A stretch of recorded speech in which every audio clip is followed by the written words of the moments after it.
লিভারের রোগগুলির মধ্যে যে সকল কারণ দায়ী করা হয় তার মধ্যে উল্লেখযোগ্য হচ্ছে দেরিতে ঘুমাতে যাওয়া, ঘুম থেকে দেরিতে ওঠা, সকালবেলা ইউরিন পাস না করা, ব্রেকফাস্ট না করা, অতিরিক্ত ভাজা পোড়া চর্বি জাতীয় খাবার গ্রহণ, অ্যালকোহল জাতীয় খাবার গ্রহণ ইত্যাদি উল্লেখযোগ্য। তাই খাদ্য নির্বাচনের ক্ষেত্রে আমাদেরকে বিশেষভাবে সতর্কতা অবলম্বন করতে হবে যাতে এমন কোনো খাবার আমরা নির্বাচন না করি যা লিভারের উপরে অতিরিক্ত চাপ পড়ে। তাই খাদ্য নির্বাচনের সময় সহজপাচ্য অর্থাৎ সহজে হজম হয় এই ধরনের খাবার আমাদের নির্বাচন করা উচিত। তার মধ্যে সবজির ক্ষেত্রে যেমন আমরা পেঁপে, লাউ, ঝিঙ্গা এ ধরনের খাবার নির্বাচন করতে পারি।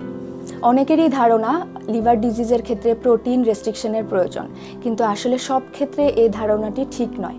প্রোটিন দেহের গঠন, ক্ষয়পূরণ এবং বৃদ্ধি সাধন করে, কিন্তু লিভার ডিজিজের ক্ষেত্রে লিভার তার কার্যক্ষমতা হারিয়ে ফেলার কারণে লিভারে